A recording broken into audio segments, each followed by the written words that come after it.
Cancelled. Schweezy. Move, bitch, get out my fucking way. It's Black History Month.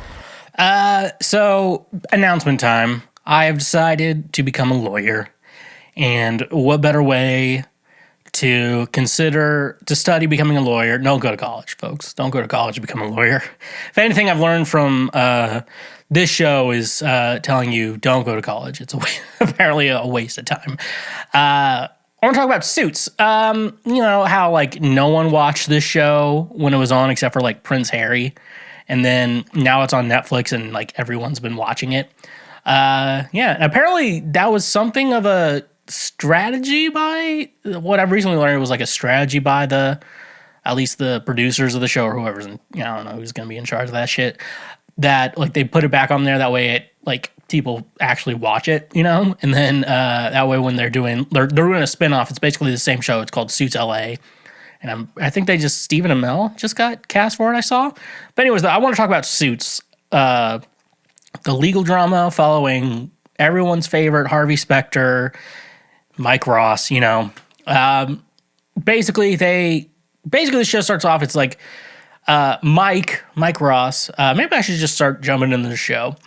But yeah, basically what happens is Mike Ross is it's hard to determine who the main character of the show is. Is it Mike or is it Harvey?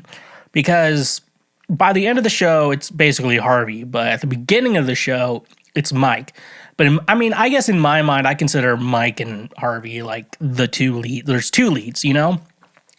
You know, like the Marvels had 3 leads. This is Suits, it has 2 leads. And even then, like you get a glimpse into everyone, the recurring cast, like you get into it. So Mike Ross, he's like a genius and he has photographic memory. And I guess the way he described it on the show was basically he can read something and once he understands it, it's in his mind forever and stuff like that. So, by the way, having photographic memory, whatever field of work you want to go into, is very useful. So if you have that, you are set for life. All you have to do is try. That's all you have to do at this point. I don't know if you could learn, like, remember sheet music, but I guess you'd be a little different. You got to have your hands to it. You know, it takes a little muscle memory if you ever did that. But I don't know. But he got expelled from his college, which I don't think it was Harvard at the time. Maybe it was, I don't know. But basically he got expelled from school because he got like a study or the answer sheet or something like that and was given it away or something similar to that. And so basically he got expelled. And he can't really get back into college and he can't go to law school, and all his dreams went out the door. So, you know, he's always had to make money the other way, like delivery and shit like that. And he also has to support his grandma because his parents had to have died. You know how parents do. They just go off and die, you know. Dad, you know how you went off and died? So basically how the show starts off with is, so like Mike's a genius, but he's like not working anywhere close to like his skill level. So his friend and soon to be former best friend, Trevor, he's a drug dealer and like he actually has another job too or something like that. That's a cover up. He basically needs Mike to like deliver like a briefcase full of weed. This is back when like you couldn't, like weed was bad. You know, now it's good, so it's okay. But yeah, so he basically is trying to drop off like a run or whatever to someone. And luckily, since Mike is smart, he figures out that this is like a sting operation and he's going to get caught. So he doesn't get caught. He basically in that process, instead of that, in the process of not getting caught, he stumbles into like a job interview to be a lawyer for Harvey Specter, who I do got to say he is probably like the best lawyer in New York City. And yeah, and so basically like if the briefcase of the weed all falls out and shit like that, like during the interview, like classic show. And basically Harvey's like, you know a lot about the law. You want to be hired? He's like, I'm not a real lawyer. He's like, yeah, that won't be a problem. It becomes a problem. It definitely becomes a problem. definitely becomes a problem. So like Harvey's son is the best closer in the city, where basically in corporate law, I guess it means like closing a deal, and stuff like that, or getting the job done. It's like you send Harvey in when you're done. So that's basically it. But of course, this law firm Pearson Hardman at the time, they change names every fucking season in the show. They basically only hire Harvard graduates. So that's also a struggle because apparently everyone who's goes to Harvard Law School knows everyone in the class, apparently, and they're like, you're not in this class. So that's good. Then we meet like Harvey's secretary, Donna, who, every guy wants to fuck his secretary. So hire someone you want to fuck, guys. That's how you hire a secretary. And then she finds out like immediately. Then Mike meets Rachel Zane, played by what's her face, Meghan Markle. And she's the worst character on the show. Like if you're trying to talk to someone to watch the show, I was like, oh, this was the show Meghan Markle was on before she became the Duchess and shit like that. And I got to tell you, she is the worst character on the show. Like I'm like, she's not a bad actor or anything, so it's not like her. It's probably just the part she has to play, being who she is, and it's just she's annoying, but she's hot, and I understand what Prince Harry saw in her. I see it. It was her looks. I can't imagine. Yeah, but anyways, though, and Rachel's a paralegal, and she can't be a lawyer because she's bad at taking tests, and that's a whole fucking plot. She eventually becomes a lawyer. That's what happens. And then the first season, they're trying to like, it's a big hiding thing. They're trying to hide from everyone. But at the end of the season, Jessica Pearson, managing partner of this firm, she finds out pretty much by the end of the season.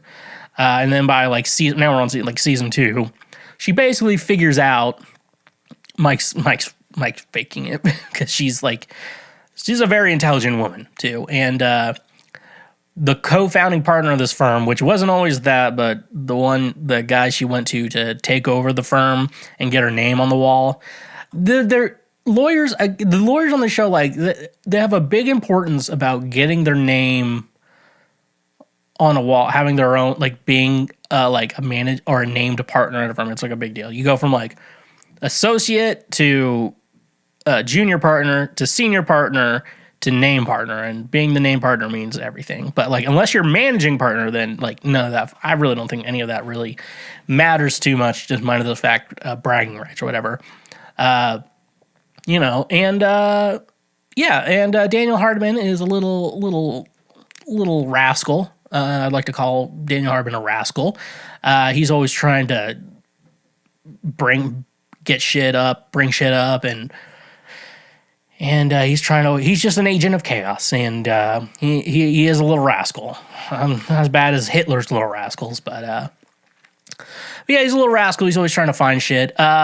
Basically Hardman set it up because he's trying to get rid of Harvey and Jessica because they made him leave the firm initially because he cheated on his wife, and also was like probably laundering money to like help his wife and shit like that. So they're like, you did it for a noble reason, so we'll let you off, and then sign shit and stuff like that. But once basically what he tries to do is like hide a document, and then Donna sees it and then destroys it, which it's burying evidence, and you don't do that in law. I've learned all my legal stuff was from the one music business class I took and this show. That's all, and She-Hulk and a little bit of Daredevil, Liar. That's how I've learned the law, folks, and I pretty much have it down at this point. Are we gonna have a lawyer off or whatever? I would not do good in court. I would do great if I was being like interrogated. I'm like, I would do great there because I know my rights, and so I'd be like, get me a lawyer. And all these people are like, try to avoid doing that, which is against the law, by the way. But they're the ones enforcing the law, so they get away with that shit. So yeah, after that, they get out of it. They figured out by the end of this season that they can join forces with this British dude named Edward Darby, who is British, by the way. So if you have an affinity to not like their voices. I understand, because I just wish they would not do it around me. That's all I ask. If you're British, just don't do it around me. Okay, that's all I ask. And basically, they get him out a third time. This one sticks, but not without he's a reoccurring menace. That Daniel Hardman is. They basically merge with Edward Darby, and Mike tells Rachel that he's not real, and that's when they can start being together, because like it's kind of like you can't. That's like a secret, and you can't really keep secrets in relationships, and it, unless you told her that, yeah, it makes sense, and then. So yeah, that's basically season 2. Rachel and Mike get together. Darby joins in, and that means you get to season 3, and you have that little. Darby he's not necessarily a villain, but he's kind of like Jessica and Harvey in a sense, where it's a little too many cooks in the kitchen. That's kind of how it is, and so Harvey uses that as leverage to become name partner, and I think he eventually does. And Lewis becomes senior partner, which they waited too long to make Lewis senior partner. Like he's senior partner. Yeah, they took a little way too long, but he's there. Lewis is there, even though he did take Hardman's side for a little bit. He eventually did the right thing, and so we got to keep Lewis around. And then what was it? And then so yeah, Darby. They have a client called Ava Hessington, which I think Darby wants to fuck her. No, I think Darby's gay, so. I don't know, they're friends or whatever, and it's just like, they know she's like, oh yeah, didn't she like give a heads up and like a bunch of people died or some shit like that? Like it was like pretty dark, like she put a hit on someone. And eventually, in regards to law mumbo jumbo, after that, they basically are able to put the blame on Edward Darby, and then that makes it so he can't practice law in the United States, because it was a big enough. They're from London, but it was like a big enough firm they can do in the practice law in the United States. Which I don't know those rules, because like you have to be like, don't you have to like be able to practice law in like every individual state versus like, because every individual state has different laws. So I don't even know how that happens with like fucking foreign. Like how do they know fucking American laws? That do they even have laws in England? I don't know. Those guys, everyone's smoking cigarettes over there, so I can't imagine anything. But yeah, at this point, Mark realizes he needs to break good, and he decides to become an investment banker, because being an investment banker apparently doesn't require anything to be an investment banker. You just got to be. He's just smart enough, and the guy he was put himself into. Was like, that's fine, but didn't find out he was a fake lawyer. But he's like, yeah, you can be an investment banker. Anyone can. I don't care. So yeah, basically season 4 starts off, and this is Mike, and Harvey's breakup. There's a lot of breakups in the show, and they're not relationships, they're friendships. So we have to get that. So basically, there's like a takeover battle with the investment bankers and some shit like that, and stuff like the SEC. Eventually Sean Cahill eventually comes in. Sean Cahill starts off as a villain, and then becomes a friend when they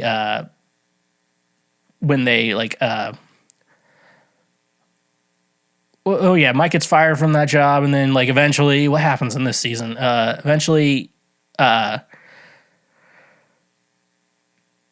Okay, all right, let me read my notes. When Mike is fired, Lewis goes to extreme lengths to persuade Mike to return to Pearson Specter. Okay, so he returns, basically comes back, and back to his little fraud life, and stuff like that. And and to like get this deal, they had to go to Forsman, and Forsman wanted them to like move money like illegally and shit like that, so he could avoid paying taxes on it. No billionaire's ever done that before, and then, Lewis gets Jessica to rehire Mike, even though he's a fraud. And then Lewis finally figures out like that Mike never went to Harvard, considering he's banging the lady who was like in charge of having everyone's records. Like it took him a little bit to figure it out, but they did a good job hiding it, because like Harvey was in on it, Jessica was in on it, Mike was in on it. Even Rachel and Donna, to some extent, were in on it too.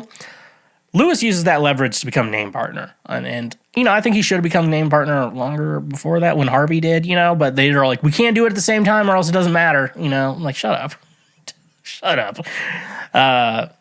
But then like Mike and Lewis have to work it out. Why'd you lie to me? It's like, it wasn't personal. And like at the time, it's like, if like someone had that secret, it's like, why didn't you tell me? It's like, it wasn't personal. Like, don't take it personally. It wasn't because of that. Like, we're not telling anyone, and people are just, you found out, on your own. So, like, Lewis, don't take it personally. I mean, that was my thing. I was just like, Lewis, don't take this shit personally. It wasn't because of you.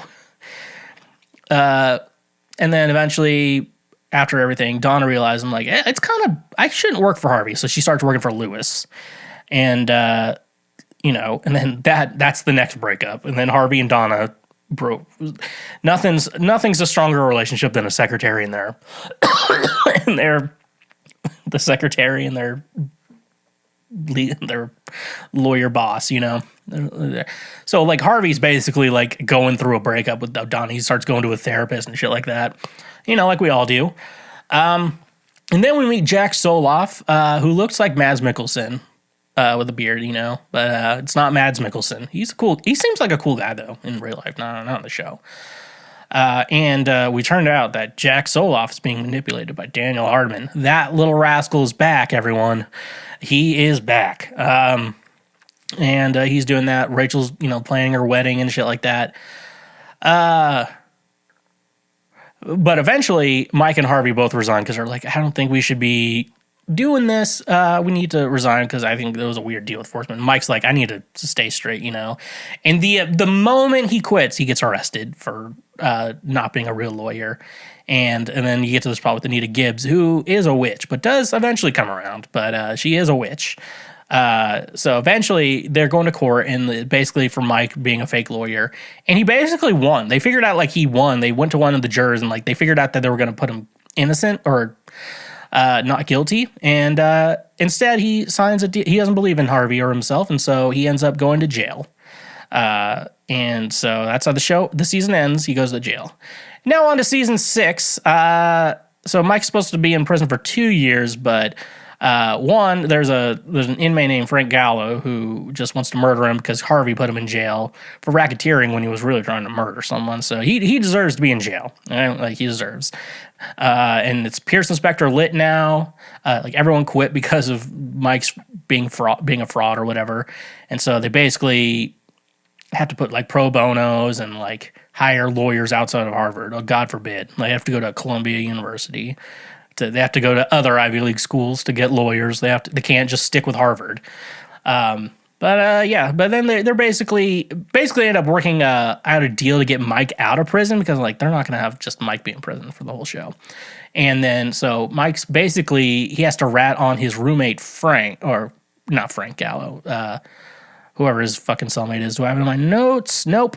And basically it was because like his roommate's father-in-law did some shady shit, and he went to prison to make sure his wife doesn't go to prison. And eventually, they were able to figure out a deal where they got Mike out of prison and that guy out of prison, and then Frank tried to kill Mike, and so therefore they caught it on camera too. And then Frank is going somewhere way worse. And basically Mike comes back, but he has to, everyone knows he's a fake lawyer, so he gets like a job at a law clinic or whatever, which is basically like they only take $50,000 per case, so like whatever it is, and then after that it's or whatever. And so Mike basically does like a manager job, but like the lawyers are in there. So eventually they figure out how to get Mike back into the system and like back in the bar, or whatever. And eventually Mike is able to become a lawyer again because Anita Gibbs has a change of heart. And she approves Mike being back on the bar. So Mike is now a real lawyer now. So now he has to go back to like Pearson Specter lit at this point. And basically he's like, I want to do pro bonos to help people, not corporate law. And then so we get into season 7. And the whole plot revolves around Mike wanting to help people instead of doing corporate law. And him and Harvey fight, but, they work it out. Donna becomes COO. She just talks her way into it. That's how you get jobs, folks. You just talk your way into it. That's how it works. And then they revealed Lewis has been going to a therapist forever. And finally therapy starts working like it's season 7. He's been doing it since before the show started, and now season 7, he's like doing it. They had Dule Hill, Alex, he joins the team. And Rachel finally passed her the bar, so now she can be a lawyer too. So her and Mike are both lawyers doing their shit. They figure out that there is this like prison thing, because it was like a corporately owned prison, like by a construction company, and they're using the free labor from prisoners, and so they're both keeping prisoners in longer than they need to be, or stuff like that. So very shady shit that's always happening all the time. And Mike figures out that they're killing and abusing prisoners, and they're like, that's not cool, and they figure it out, but they have leverage over Alex, and so they figured out how to get out of that. And yeah, by the end of this season, a lot of cool things happen. Mike and Rachel get offered a job in Seattle working like class action lawsuits, like that actually help people and shit like that. So they moved to Seattle, and that's how they wrote out Meghan Markle, because she decided she wanted to be a princess instead of finishing out the goddamn show. And so that's cool. But then Robert Zane learns that's Rachel's dad, who is a recurring character throughout the entire show. He learns that his partners, Ellen Rand and Eric Caldor, are trying to do something shady, like take over Specter. At this point, Specter lit now, because Jessica left.